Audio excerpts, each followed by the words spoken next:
North Yorkshire, the largest county in England and Wales. From seaside resorts like Scarborough to the historic city of York. It just offers you everything that policing could offer you. You work the cities, you work the rural areas. 6,000 miles of some of Britain's most scenic and most unforgiving roads. We've got 3 casualties out of the vehicle that's there in front of us. The traffic cops here deal with among the highest number of serious collisions per head than anywhere in the UK. Roundabout, wrong way, onto the dual carriageway. Tonight, criminals on the run. Yeah, 1768. We've got 4 males in it who were swapping seats. A driver in trouble. Can you call me an ambulance out? They're just doing tests. And a cop car rammed. This vehicle's just rammed us. It's slow speed. Best job in the world. We drive very nice cars and we stop baddies. Welcome to North Yorkshire, a vast area stretching the traffic cops to the limit.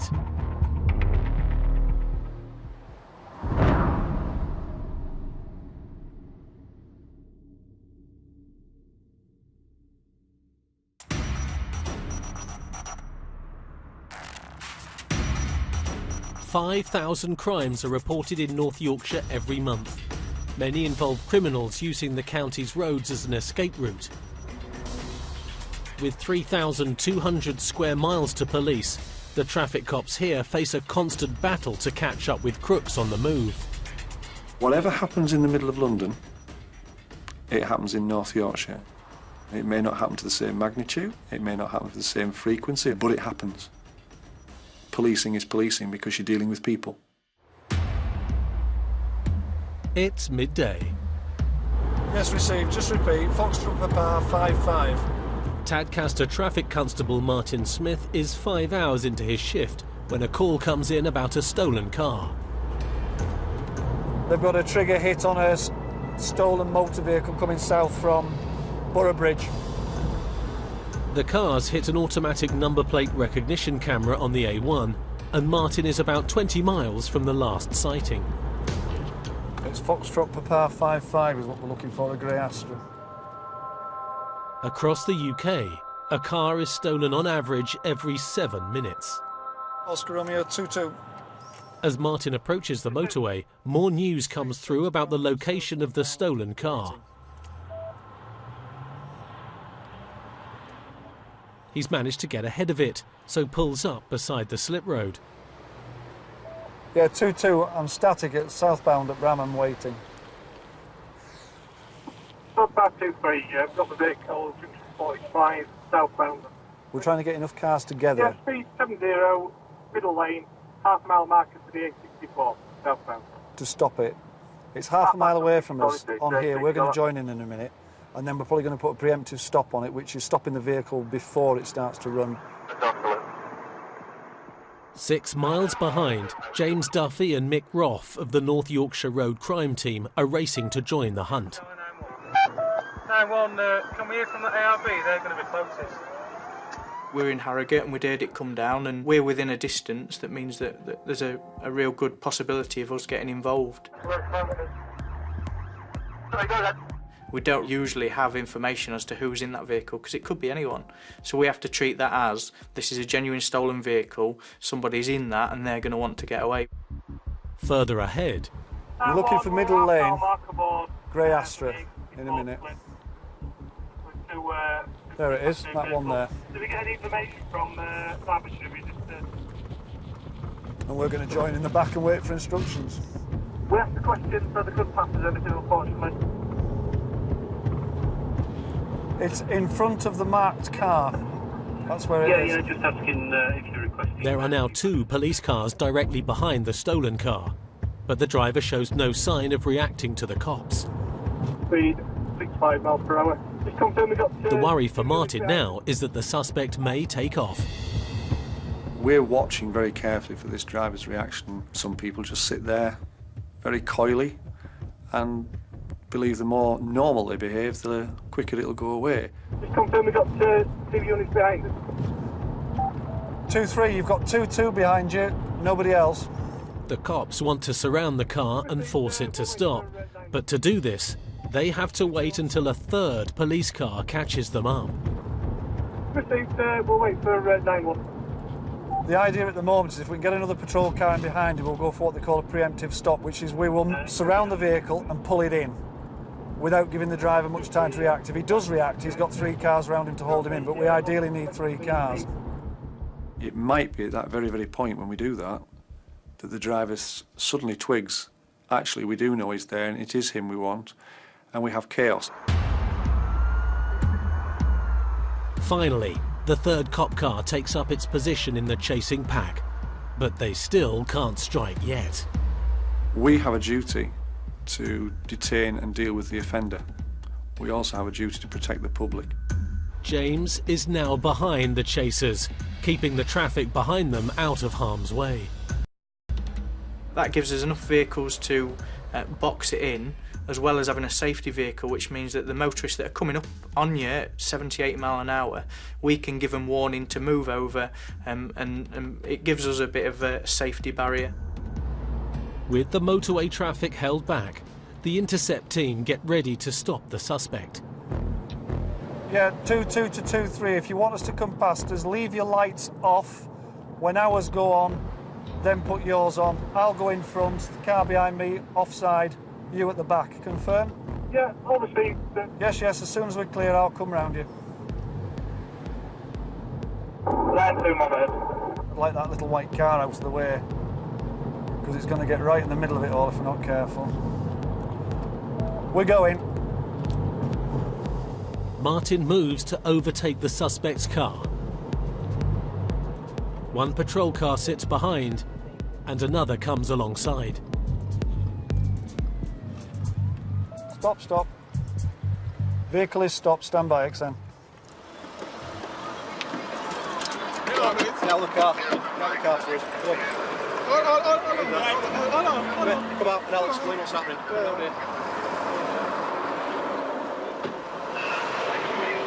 Alright, clean face that. I'm the way to start on and Initially, he started saying, well, it isn't stolen because essentially it's his car.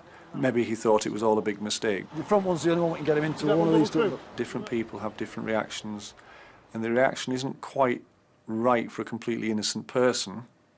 He's a little bit too resigned to it. Well, all we've been told at the moment is that the car's been reported stolen, all right, and you're in that vehicle. That's why you're arrested on suspicion of theft of it. To sort out the rest in due course, all right. While the man's detained, James is still holding traffic back, waiting for an all clear. Yeah, all cars are off the road, they're on the hard shoulder, you can let it run, and then just come down to us. As the roadblock's released and the motorway reopens, the suspect and his car are taken to York Police Station to confirm if it is indeed stolen.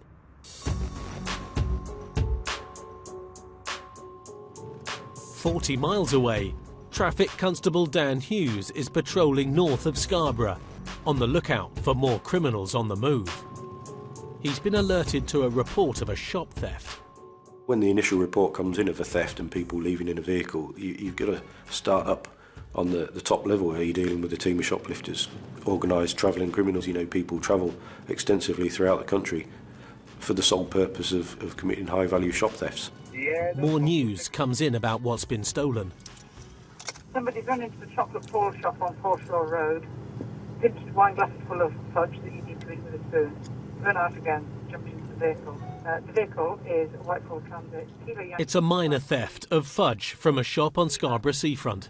You start up thinking about things top level and sometimes end up coming down to the simpler, more amusing things. Theft's a theft, isn't it? You know, it's not a quad bike in the back, but... Yeah. In 2013, there were nearly 4,000 reports of shop theft across North Yorkshire. If Dan responds quickly, he could cut this thief off before he leaves the area.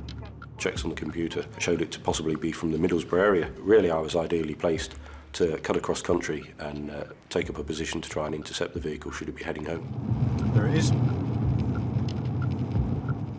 Literally within a couple of minutes, the van passed me in the opposite direction. Dan now urgently needs information about the suspect. Description is a white male, 5'8", wearing She described him as like workman's clothes and paid to a decorator with red jogging bottoms.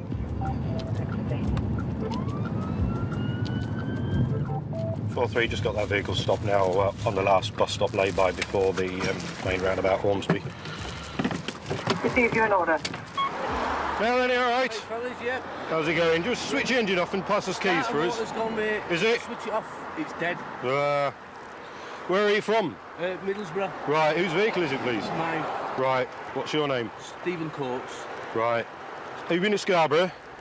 No, not today. Are you sure? Positive, mate, yeah. Yeah, right. I know that vehicle's been in Scarborough. The registration's been passed to me from witnesses that have seen it leaving the scene of this theft.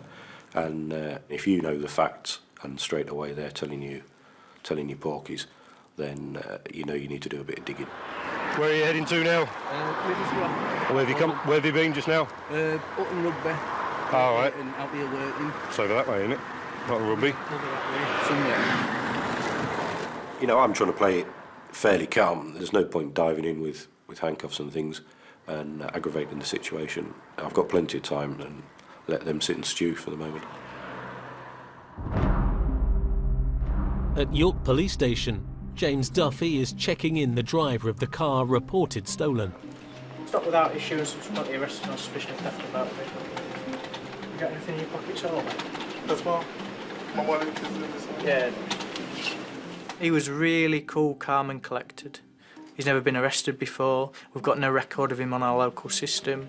I'm the register owner and keep up the car.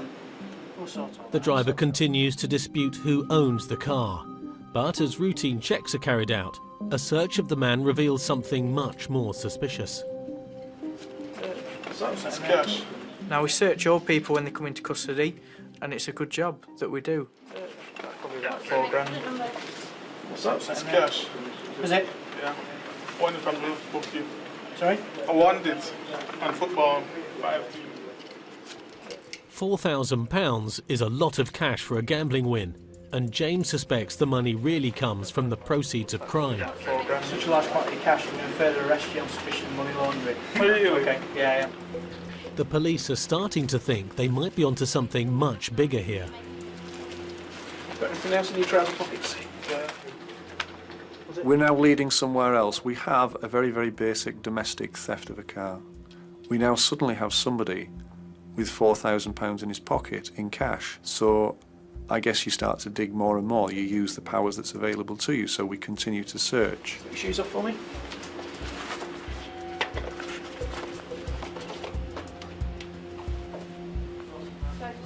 Start that again from the beginning. The cops then make another discovery.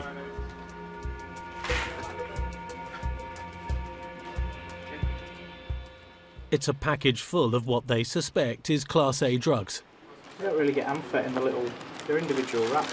It's like Crec's a wrap, 0.2 gram wraps. I think it's correct. The drugs are crack cocaine, worth £2,000. A real large quantity, actually. Probably one of the largest quantities that I've seen get off someone. Wrapped and ready to go, obviously, not in a pre-made small wraps. So it's a real good little seizure there. In 2013, there were over 200,000 drug offences recorded in the UK.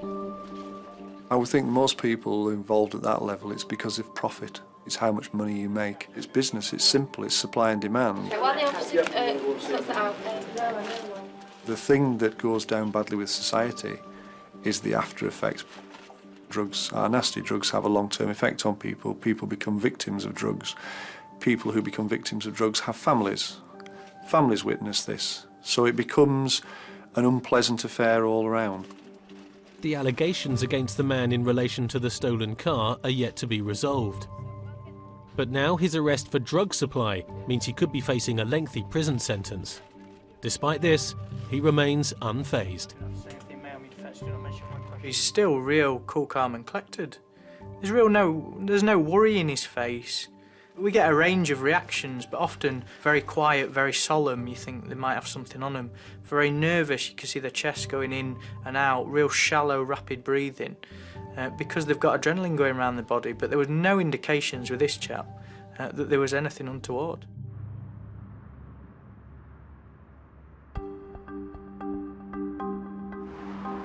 50 miles away, on the A171 near Whitby, Dan Hughes has caught up with a van linked to a theft from a shop on Scarborough seafront. Yeah, I've got two passengers. One's got grey and the paint splattered. The man and the van fit the reported description. So I had to sort of front them up, really. Either all of you come in or one of you mans up and tells me what you've done. Right. Which one of you's pinched these things at Scarborough then? Or are you all three getting locked up? No, I did, yeah. This chocolate fudge mousse stuff in the wine glasses. It's you, is it? Yeah. All right, buddy. At this time, you're under arrest on suspicion of theft. Where's the bits now? Troughed them and binned them, have you? Yeah. Was it worth it? No. Faced with dropping his workmates in it, the fudge thief has come clean. It's wrong, innit? It's not even funny. It's proper stupid. Fudge? Do you know what I mean? Look, it was ridiculous. I jumped in the van and she's gone, what are you doing, you idiot? I was like, don't know, just go. Scoffed it and threw out the window. If you want to jump in front seat of the car for us,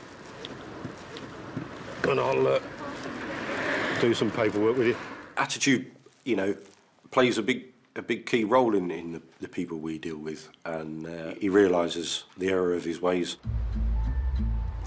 4-3, just after the values of the stolen items, please. £3.99 each. And was it two? Yes, 2 items. Thank you. What am I actually going to receive now? A fixed penalty ticket for theft. Right. I'll double check the fine. I think it's 80 quid. It's an alternative to taking you back down to Scarborough and putting you in a cell and getting you interviewed. All right. Yeah, thank you. What do you do for a living? Shop fitter. Shop fitter or lifter? Stop it right now. He was quite a character. Jolly enough. I think he'd had a little bit to drink. But he was honest, he was open, and that's the thing I like. 90 quid it is, so it's gone up a bit, but not as much as the others. Used to be 80, it's obviously gone up to 90. 90 quid for 2 fridges. It certainly isn't the crime of the century. It certainly isn't, but it's a crime nevertheless, and you know that's somebody's little business, isn't it? And it's a family-owned business, and you know they put money into it, don't they? And I'm a myself. Somebody being silly coming and swiping things from them. I don't need to tell you how stupid you've been, do I? At the end of the day, you've been honest with me. I appreciate how you've dealt with me. We'll deal with you in a reasonable fashion, can't we? All right. Seriously, I'm just so happy that the police have been so understanding and realised that I'm a tit and I should not pinch fudge from shops. Nice one. With the thief dealt with, Dan now wants to look over the van for any other potential offences. What else are you chaps been up to? What's in the back of the van, is it? Just tools. Just tools and stuff? Just tools. All right. Yeah, is it? Yeah. All right, man. Plus somebody having a kip, is it? All right. On the back shelf, or a makeshift shelf in the back of the van, is another lad laid nice and quietly, hoping to keep himself tucked away. Carrying a passenger in this way is both unsafe and illegal. Oh well, that'd be 3 points for you then. Unlucky. And it's the driver's responsibility. Bear with us, I'll get this ticket written out, get you on your way. Although the driver's copped for the ticket, One of you's going to have to walk because you can't have 4 of you in the van. it's the back shelf passenger who's ended up with a long walk home. He has been issued with a £90 penalty notice. That was expensive fudge, wasn't it? That apparently wasn't even very nice, but between two of them, driver and that passenger, it's cost them 190 quid and 3 points on the licence there, so expensive outing. At York Police Station, James Duffy and Martin Smith are still dealing with the crack cocaine found on the driver they stopped on the A1. Now, he claims that he found it in a park, he picked it up, he knew what it was, and his plan was to take that away and sell it. We all know that's a load of rubbish. Whether he's taking the rap because he doesn't want it to fall on people above him in the food chain, maybe, I don't know. Checks reveal that the driver has no criminal record. Yeah, do we know when he came here? It's rare for the police to be totally unaware of someone found carrying such a large quantity of Class A drugs. Okey-doke. Substantive licence from 2005, that's genuine. He's of no interest to immigration. We don't know anything about him. This one really caught us on the back foot because you've got someone that we don't know anything about. He's never been in trouble. We don't hold any intelligence on him. But in that case, if that licence is right, which they say it is, and that is him as they say it is, he's no record at all. No trace, nice. Which is rather a lot to have on someone for... Rookie, no, very lucky or very clever. Newbie. Not anymore. The hope now is that their investigation will lead to others. Because it's someone that's perhaps gone under the radar a bit. There's no attention being put into him, but he's obviously, due to the fact that he's not very well known, he's managing to move around large quantities of gear, large quantities of cash. West Yorkshire. With the man arrested, the cops can now search his home address. Our priority at the moment is going to be securing the house. There might be further drugs, further cash, further evidence relating to the offence. Basically, we can delay his right to have somebody informed if we believe there's going to be a loss of evidence. We can get some officers around there and do the search and hopefully secure some more gear, cash, evidence, whatever it may be. There will be a hierarchy. You'll have the person at the top that imports the gear. That will then get split up to lower dealers. Then there's a whole range of different levels before you get down to your street level dealing. What started as an unproven report of a stolen car has uncovered a much more serious offence. If found guilty of crack dealing on this scale, the suspect could be jailed for 4.5 years.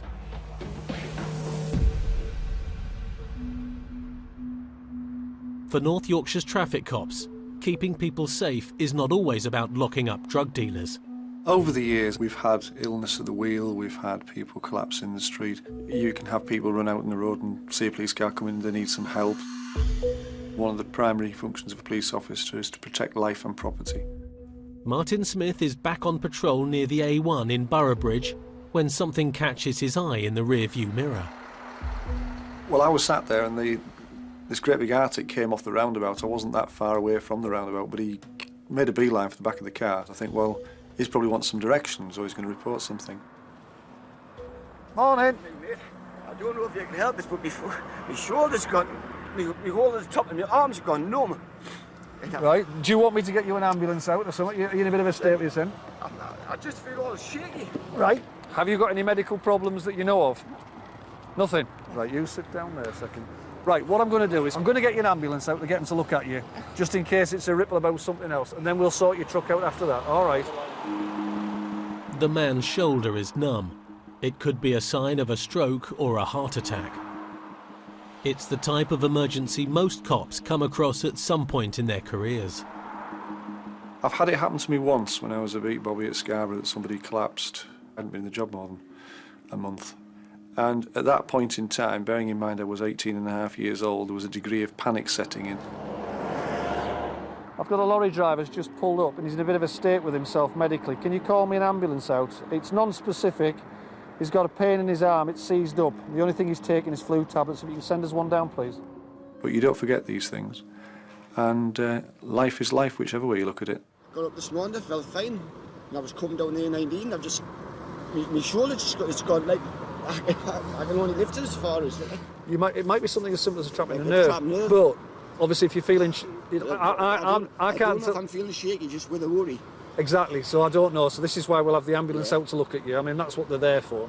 Try not to worry about it too much. What we're going to do while we're chatting, I'm going to put your feet in there, I'm going to shut the door and just put the heater up a little bit. Yeah, the chap is clearly distressed and he's on the verge of tears, and I think it's fair to say that most blokes don't like bursting into tears in front of other blokes. It's a man thing, I guess. My dad died of a stroke. Yeah. He's going through there. Whilst he's talking to me, I ask a question, I'm studying his reaction. If he suddenly starts slurring or he delays his answers or he can't remember what I've said, then we know something is developing and it may be time to change tack. An ambulance quickly arrives and Martin hands over to the paramedics. What we'll do is we'll get you on board our vehicle and we'll get you checked out. Yeah. Do you think you can manage to walk to our vehicle? Yeah. Nice and steady. With a history of strokes in the family, the man's condition is taken seriously. Changing gear when it happened. Say 5.3, Mary. 5.3, yeah. Figures show that every 5 minutes someone suffers a stroke in the UK. When it occurs behind the wheel of an HGV, the consequences could be fatal. If he's going down the A1 and he passes out of the wheel, he learns left, well, he might go up the embankment and flip his lorry over on the Harl's shoulder. It just doesn't bear thinking about.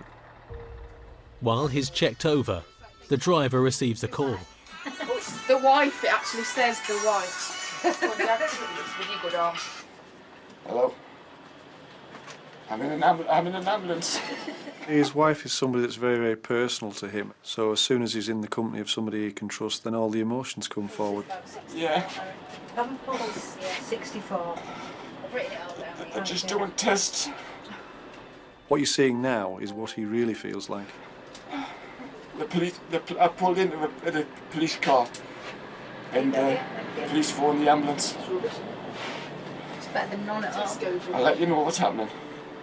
Right on. Try.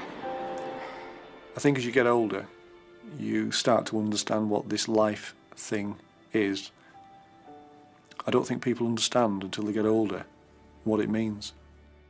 So let's just take you down to Harrogate, get the pain sorted out. You know. The tests have not shown up anything worrying, but as a precaution, Davy is taken to hospital. I think most people, if they thought they were going to have a stroke or they were convinced they were having a heart attack, and it's never happened before, you can't blame them for panicking. He was just frightened, did not know what was happening. He got to the point where he needed some help, and I'm glad he found it. Policing North Yorkshire's roads is a 24-hour operation. At night time, the traffic cops are on the hunt for crooks who use darkness to cover their tracks. We stop a lot of vehicles on the night. We get people that bring drugs, we get burglars, and we get other sort of thieves and people up to no good. You never quite know what it's going to be. It's 3 a.m, the middle of the night. James Duffy is keeping an eye on a crime hotspot. We're in Asken, which is just north of Doncaster, but it's really close to our border. That whole stretch there, we get a lot of traffic of people coming up and committing plant thefts, theft of metal, theft of wiring, all sorts of crimes like that, and it's a real hotspot for us. It's not long before James spots a van he thinks is worth stopping, and he sets off in pursuit. We're trying to catch up with a vehicle that we'd seen approach the lights in Asken, suddenly do a U-turn and disappear back off, which is real suspect behaviour. It was a male white wearing a dark green coloured jumper. It's not particularly racing along, but it is driving in excess of the speed limit. Fellas, it's Ardwick Street. Having attracted James's attention, the van's registration is run through the police database. It was on a Citroen Berlingo van in white. Is there any description of the officers that you can pass of that? It comes back to a BMW in black, so we have to give it a stop, and that's what we do. Light it up, and we soon see the reaction from him. Come out of Village Street. As soon as James puts his blue lights on, the driver makes a run for it. There's no attempt for him to pull over, and you can see he goes straight into overtakes. It's early in the morning, it's not great conditions. What we need to do is start to get vehicles to the area. Double crew, suitable vehicle. But before the rest of the team can reach him, the driver changes tactics, Expect to continue at this time. putting James in a vulnerable position. You can see that his lights are on. Now we're straight away thinking you're either looking at a decamp or he's going to ram us. And it's a bit of a standoff. The cop car is a 3-litre twin-turbo BMW worth over £40,000. But the van driver doesn't seem to care about damaging it. Yeah, just rammed us. Vehicle's just rammed us. His back end, you're not going to be able to do anything to put him out of the game. Us, you're talking about our front end, and that's where the damage can be done and you can be put out of the pursuit. Now, when they're ramming you, you've got a couple of options. You're either going to look at reversing, staying well back and not giving him opportunity. The next option is to close up to him, because if he can't get a good run up at you, ultimately he's not going to be able to do much damage. If ramming a cop car isn't enough, the van driver now poses an even bigger threat. And as we come round, he's out of the vehicle wielding what turns out to be a pair of bolt croppers. His ultimate aim there was to smash our windscreen, just something else they can do to get you out of the game. Just gone out and thrown a large object at us. It's a Whiskey 288 Sierra Bravo Hotel, Citroen Berlingo in white.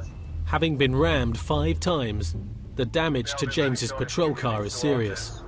It's entering the 30, speed is 40 miles an hour. There's a problem with its engine. We're trying to keep with him as much as we can, but again, we've got to balance it because we don't want to push a car that's not fit for purpose anymore. If we're to lose control, we could end up in a collision, and we don't want to put the public at risk, so sometimes you have to call it. So we are dropping off, unfortunately, losing power from our car. We've been rammed. Speed at 4 miles an hour, 40 miles an hour. Safety continue. It's a temporary loss at this time. Well, I can't explain how frustrating it is. XS91, go ahead. It's a total loss on Doncaster Lane B1220. It goes that way sometimes. Sometimes you can have a clean hit on him and you can bring that pursuit to an early conclusion. James suspects the van driver's late-night outing wasn't just about damaging cop cars. I'm thinking he's probably looking at going into compounds, so you're looking at theft of cable, commercial burglaries, anything like that. But unfortunately, without stopping him, we're not able to make those investigations.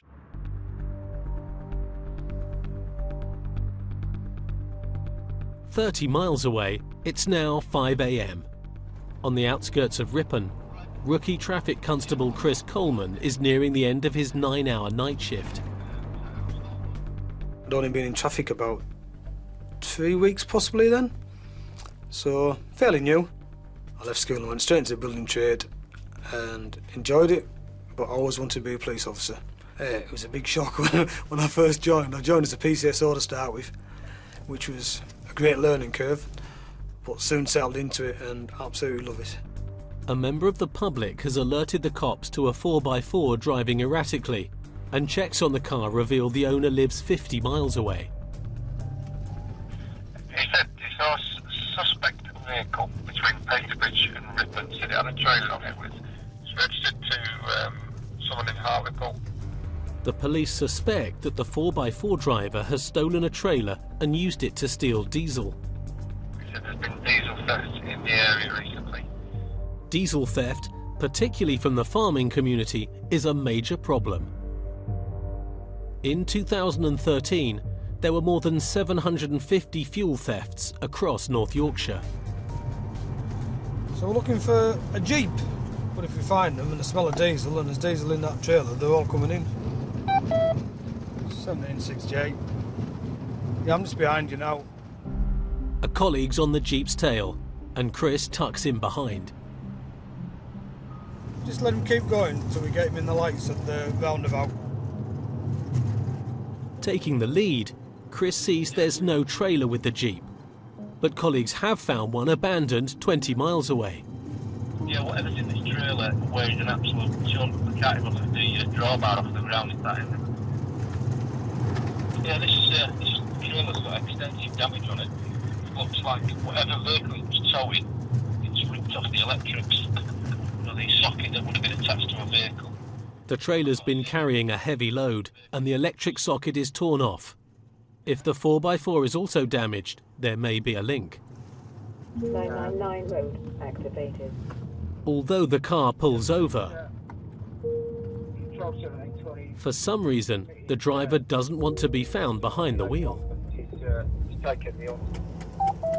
1768. We've got 4 males in it who were swapping seats. Suspicions were he was either a disqualified driver, he was drunk, full of drugs, or he was driving with no insurance. Jump out, mate. Jump out. Jump out first. Jump out, just go with my colleague there. It's very easy to tell we weren't there just for a drive out to look at the scenery. A damaged tow bar confirms the cops' suspicions. The Jeep has been towing the abandoned trailer. It's got a tow bar and it's got a light socket missing, which again is all this good evidence for us. Because you were the driver and it's on our camera in the back of there. No, I don't drive. Yeah, from that last You don't drive? Have you got a driving licence? No, don't drive. You're disqualified. Danny, hello, Jay. Jay, mate. Don't forget to tell the truth who's driving. You try to get them separate as quickly as possible, but when there's 4 of them and there's only 3 police officers, it's not always that easy. Danny! Daniel! Hey, what's your name? Well, what's your name? I'll go and get this lad's details because this is the driver, so he I'm not a driver. Right. They know the system quite well, really. But we get used to it and we just carry on with our job. Yeah, I see. Just sitting there, fellas. Don't nick this car. Can't drive. Suspecting the driver who changed seats is disqualified and drunk, Chris arrests him. Listen to what I'm saying to you, right? You don't say anything, me, I'm defence. You don't mention one question, so much later line in court. Nothing you do say, maybe in heaven, so I'm arresting you. I'm arresting you for driving while disqualified. They know how far they can push it, what they think they can do to wind us up, what information they want to give us. John, whose is the vehicle? You don't know? The lads might not want to talk, but a search of the car may have uncovered a further offence. I'll nick the mad driver as well for that then. Red diesel? Oh, we'll have to dip it. Chris has found containers of red diesel, which is for off-road use only. Using this cheaper fuel on public roads is illegal. It is quite a big problem, yeah, especially in North Yorkshire, because there's an awful lot of red diesel around, because all the farms use red diesel. And there's a further report that the men have been up to no good. There's a burglary coming not far away from this trailer's being dumped. The trailer was stolen, so they've ditched the trailer after something's gone wrong, and they've been trying to get back home. Just to make you both aware, you're also being arrested for theft of a trailer. Theft of a trailer? Yeah, do you both understand that? No, not really. Right. What does theft mean? Hang on. You have to understand this to us. Right, what does theft mean? You know exactly what it means, mate. I don't. What does right, trailer mean? I don't know what a trailer is. Right, well, I'll explain it all to you when we get to custody. No. With or without their cooperation. Stop kicking the van! The suspects are locked up and heading for custody. Don't damage your van, mate. I'll lock you up for that as well. You just calm down, fella. What are you going to do about it? Hurry up. Right. Now! Despite the abuse directed at him, Chris still remains philosophical. He's all right. It's the camera he doesn't like. Best job in the world. We drive very nice cars and we stop baddies. Nothing worse, nothing better than that, really. North Yorkshire is a popular tourist destination, attracting millions of visitors every year. But even in a seaside resort like Scarborough, the cops still face their fair share of crime. For Traffic Constable Mark Ganella, it's home. It's a beautiful area. I moved up here 13 years ago. Scarborough is a holiday location. People coming up to have a good day out at the Scarborough seaside, to sit on the donkeys, to play on the sand. And I couldn't ask for a better area to work. But we still have crime. We still have violence. Yeah, stand by. It's 9 a.m. and some worrying news comes through. I don't know if you're able to assist through the bag snatch, but just do some... A spate of violent bag snatches has been reported in the last 24 hours. It's a worry, isn't it? Scarborough's not a place for that. And yet in 24 hours you've had 4, 5, 6 bag snatches. You've got, you know, violence as such being used towards people. It's something you don't want. And now reports of another attack are coming in. Yeah, white male is 25 to 30, black hooded jumper, made off on the walkway at Morrison's. While Mark usually deals with traffic incidents, the local police are pulling in all resources. To us at that point, it's got to be a manhunt. There's a gentleman out committing all these crimes and we've got to find him. 7 officers are now searching Scarborough and the surrounding area, with only eyewitness sightings to go on. Are you all right? You haven't seen a lad 25 to 30 years old running through your car park, have you? It's already 10 minutes since the police received their last sighting of the suspect, but so far he's slipped the net. They're now speaking to the witness and he's not come down this way. He's done the bag snatch. in the alleyway. However, he's doubled back into some fields and across the fields. You've got that time scale, haven't you? Every minute that goes past, they're either getting further away, they're changing what they're wearing. You've got to be as quick as you can and responsive as you can. He's been chased by one of the witnesses. His fender stuff is black on his top, and he's now got a bright blue t-shirt on. Is it going to change? Is it going to become more violent? Is someone going to resist? So, yeah, it's a worry. Suspect has run across the traffic lights that I've just come from. The suspect's actually run across and gone into the fields to our left, but he's also been seen to discard his clothing, and he's discarded a black top. You've got to think like the criminal, haven't you? You've got to think like, what are they going to do? Where are they going to go? What are they trying to avoid? Are they going to change clothes? As more cops join the manhunt, the net is closing in. Not a lot of I'm just thinking whether he's heading up towards the back of Oliver's Mount and whether it's worth... Yeah. I'll hang around here, mate, if you want to go down. Well, if you cover this side, I'll go Oliver's Mount and just drop in the top end. In front of him. Yeah, and if he's coming through, then we've covered all... All right. Yeah, 10 block. But before Mark can search the area, there's a crucial update. Oh, they're checking someone now. Come on. Plainclothes colleagues, less than half a mile away, have a man matching the description in their sights.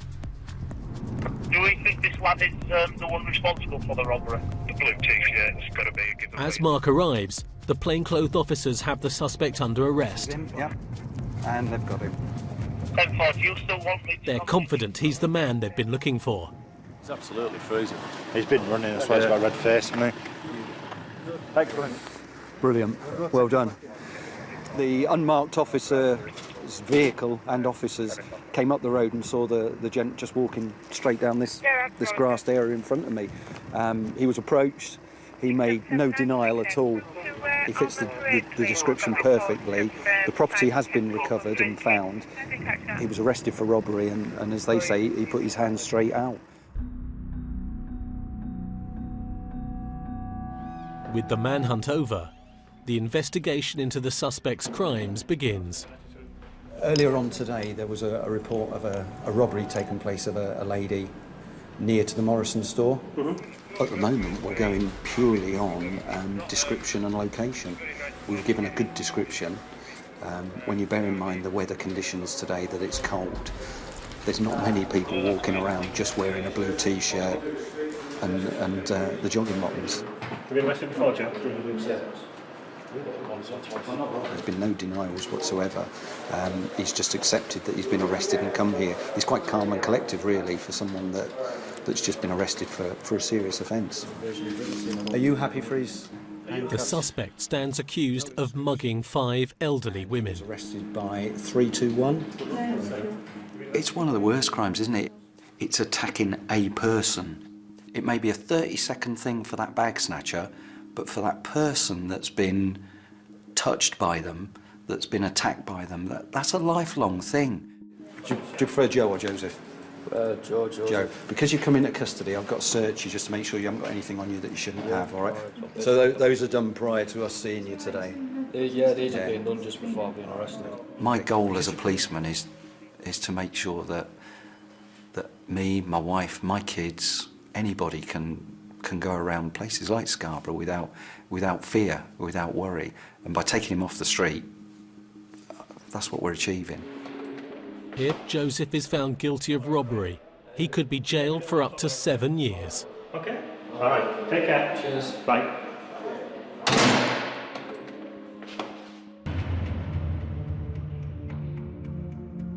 On the outskirts of Scarborough, there's been another violent attack. This time, a thief has attempted to steal a van on a local industrial estate. At Scarborough's traffic base, Dan Hughes is responding to the call. The offenders have made off in a silver vehicle of some description to literally just that. If he's got any hope of catching the thief, Dan needs to get there fast. 999 mode activated. White male, heavily tattooed, with quite thin build, late 20s, early 30s. Criminals can be quite determined. If they've come out with the intention of stealing something that day, then they might just go elsewhere and chance their arm at stealing something else. As Dan arrives, the thief is nowhere to be seen, but the van he tried to steal is still in the yard. As the thief attempted to drive off, a local contractor jumped in to stop him. I just went for car door because I knew it wasn't any of our lads, so I knew it was getting pinched. So I opened the door and he barged out at me. Lucky to catch them in it and not let them not get away, because they could have run him down and driven off, couldn't they? The sort of bottom line is always to sort of not recommend people have a go. However, natural instinct, I think, is always for people to get stuck in and try and stop. And in this case, it's paid off. But there's always the consideration that they've been disturbed trying to steal one van. Will they be hanging around? Are they out for a van? Are they going to try and steal something else? The thief left behind a vital piece of evidence, his shirt ripped in the struggle to get away. That's why I couldn't keep on of him. He wiggled out of it and he shot like hell up the road. So, and, you know, when it happens so fast, you haven't got time to think, have you? They've made one grave error, and that was leaving clothing at the scene. The chances of us getting DNA swabs from that are fairly high. For the cops, the hunt is on. They're looking for a silver Volvo seen at the time of the incident. Witnesses have confirmed its registration number, and the cops are hoping it's still close by. Dan parks up on one of Scarborough's main roads, ready to stop the Volvo should it make a break from the area. He should stand out if he's in the passenger seat of a car, bare-chested with lots of tattoos. We'll sit here for a bit. The job's only 10 or 15 minutes old, and see if the vehicle surfaces. It could well be long gone, but it might still be in the area. News comes through of a breakthrough. Number plate recognition cameras have identified the Volvo driving back into the area. There's a fair chance of that being the correct vehicle, as it's from the Humberside area. It's got no current keeper on it and no insurance. We've got a suspicious vehicle still in the area, and we've got some proper details of that car, registration number and make and model. You've always got to hope. You know, you've always got to be out there thinking positively that they're still about and you're going to catch them. With the cops closing in on the silver Volvo in Scarborough. 50 miles away, rookie traffic cop Chris Coleman is heading south on the A1. He's on the tail of a Land Rover Discovery he thinks is driving too fast. I think I was overtaking vehicles in lane 2 doing about 70 miles an hour in a fully marked police car, and the car in front of us went past me doing about 80 miles an hour. I always find it quite amusing when people pass me going over the speed limit. They're a bit like an ostrich. They turn the other way and never look at me, like an ostrich would bow his head thinking that I won't see him. The driver has slowed down, but Chris now has another concern. He can't make out the registration on the back of the Discovery. Can you read that number plate? Not going to clear number plate, it's an offence, and what more bothered me was the speed he came down the outside lane. 4x4s like this Discovery are a common target for car thieves.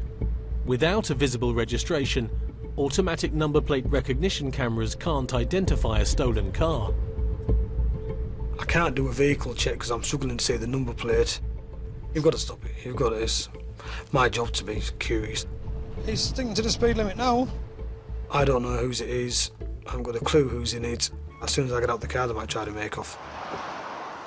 Morning. How are you? I'm good, thank you. I was. Do you know the registration of your vehicle? No, why? No. I don't know it either. Oh. The reason I don't know is I can't see it. Oh, right, sorry. A lot of people don't know the reg plates, but a lot of people drive different cars now. Lease cars and company cars and that, so it's not an offence not to know your registration plate. It's just an offence not to keep it clean. It's normally the back one that's the problem. That's better. Satisfied the plates match up and are now clean, Chris has a word with the driver. Thank you. Have you been in trouble with the police before? No. That's good. Are you aware, Julie, it's an offence not to have a clean number plate? Yes.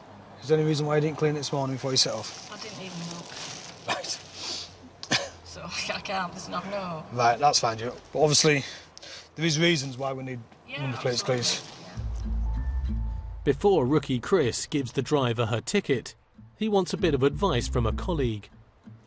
So we'll double check the cost code on that. We've just had some new tickets come out, and it used to be £30 for a number plate. And I knew the tickets had gone up, and I assumed they'd gone up to £50. I'm just stopped a vehicle for a number plate that I couldn't read. I thought it was a £50 fine. On my code booklet, it says it's £100. Is that correct? It says it's £100, mate. I think it's worth the £5 car wash. Yeah, you're right. I'm not the first police officer in North Yorkshire who have had a bit of a shock when they've found out it's £100. I'm sorry, I did think it was £50, but I have checked, and it isn't. But if it was stolen, you would want us to be able to read it, wouldn't you? Yes. No, it's fine. It's my fault. But Julie, look on the bright side. I didn't do you for the speeding, which you were doing in the outside lane about 90 miles an hour when I first saw you. Really? Because I was sat Exercising his powers of discretion, Chris offers the woman words of advice about her speed. I know you saw me because you braked quite heavily and came back in. I have to say, I don't think you see enough of you lot on the roads. But today you're wishing you had seen me, are you? Yeah, I know what you mean. 1 minute we're the worst people in the world when we're doing people for speeding. Everybody hates us. But then when there's somebody in front of them in lane 2 and don't pull over, they want the police there to go and deal with it. So we can't win. That's not because we're not here. It's just because of numbers and we have to go to where the jobs are. So, you know. Unfortunately, I don't make the rules. I only enforce them. So it's £100, Julie. Oh, no, never mind. Thank you anyway. I appreciate it. I didn't realise it was that. Right, I'll just get the tax details. Okay. I just think £100 for that and £100 for speeding, I don't really think there's any comparison, but if he's saying I was speeding earlier, it's fair cop, isn't it? So I can't complain. Yeah, it was a bit hard, isn't it, really? How do you back down? You made the decision that she's committed the offence, but I'll tell you what, she won't do it again. It's a shame that you can't give nasty people big fines and nice people little fines. You'll do sometimes think, ooh, that's not very nice. Back in Scarborough, Dan's closing in on the silver Volvo thought to be involved in the attempted theft of the van. But a colleague has got there first. By chance, he spotted the Volvo coming back into the area, so he's got behind that vehicle and it's stopped. And what we're trying to do is just some checks on the occupants and see if we can firm up some descriptions of the offenders as to whether it's likely to be these chaps that are in this car or not. The occupants of the Volvo have told Dan's colleagues they know nothing about the attempted theft of the van. The driver is saying that he stayed at girlfriend's house in Hull last night, left first he's driven out today, he's leaving Hull about an hour ago. These chaps are denying that they've ever been to Scarborough and they've not been into that area, and already they've started to lie to us. We know that car's been down on the industrial estate because somebody's taken the registration number of it. If one of the men has tattoos, it could be enough to link them to the scene of the crime. Whether he's got a load of tattoos, that was all. He has got tattoos, I've asked him. Has he got loads of tats, or...? He's got a tattoo on the shoulder here, and he's got one on his back, that's what he showed me. Right. So that's what he showed me on that. We've got some descriptions of them, we've started, gathering the facts. So now it's cuffs on time. Well, matey boy in the Volvo's on his phone, so... Yeah, the other one's on his phone as well. They'd be better off, lock them up now and then take the phones off. Yeah. Lee, at this time you're under arrest on suspicion of attempt theft of a motor vehicle, OK?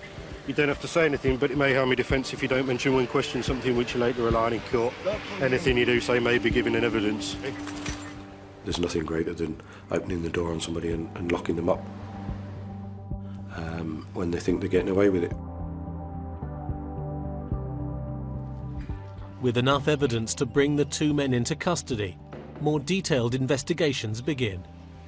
He was cuffed compliantly at the scene just to keep him secure while we wait for a van. If you just take everything that you've got in your pockets out, pop it on the top. We've got a description of the offender and particularly tattoos were mentioned, so they're going to be what it hinges on, really. He's got some marks on his skin that seem like fairly fresh scratch marks that would be consistent with having a bit of a tussle with somebody as he'd been dragged out of the stolen van. Are they tracky bottoms, Lee? Dan's noticed the suspect is wearing 2 pairs of trousers. White trackies out there. I've got blue jeans on. Took my blue jeans off, I don't have white trackies on when I'm... Criminals under pressure will do all sorts of things, and they will try and change their appearance, you know, not least they'll change their clothing. He also seems familiar with the custody process. People are affected by going into the custody area very differently, and so for some people it's the first time and they get very upset by it. Some people get very angry and want to fight everybody, and some people take it in their stride. Why should I get angry? I'll carry on in here. I'm nicked anyway. I'll start carrying on. It's in for charge over here every minute. It's better just to keep quiet. Instead of kicking off. Obviously I've been arrested before, but yeah. What's going to happen now is obviously the vehicle's been searched, see if there's anything evidential in there that could link these two to the job earlier. There's going to be CCTV in the relevant areas to check. And ultimately the clothing that was left at the scene is going to most likely have some DNA on it. There is also some potential evidence on the suspect's mobile phone. Some interesting messages came back from the time of the incident, particularly in relation to questions of, have you got a van yet? To which he's replied along the lines of, you know, close but no cigar. You know, if that's not a good indication of guilt, then I don't know what is really. Well, life's a bitch. Do you want to know what's really bad about this society? They can take it all off you, which they have, and then the wins when things happen like this. So it's not my fault. It's the government's fault. Everybody has to feed himself, don't they? He's blaming everybody but himself, and quite often criminals will blame everybody but themselves. They fail to see that they're doing anything wrong. To them it's a way of life, it's an existence. For Dan, it's another criminal in the cells. The man the cops stopped on the A1 was convicted of dealing crack cocaine. He pleaded guilty at court and was sent to prison for 2 years and 4 months. The fudge thief paid his £90 fine, and for allowing a passenger unsafe travel, the driver received a £100 fine and 3 points on his licence. The truck driver who pulled up behind Martin Smith in a panic made a full recovery and is now back to work. The 4x4 stopped by Chris Coleman was using red diesel and its owner was fined £500. The vehicle has been scrapped. The driver was disqualified for 3 years and sentenced to a 12-week curfew and 200 hours unpaid work. All 4 men were convicted of the theft of the trailer. The bag snatcher, caught by the police in Scarborough, was sent to prison for 4 years. And the man arrested for attempting to steal a van on a Scarborough industrial estate pleaded guilty at court and received a £60 fine and a supervision order. There was no action taken against the driver.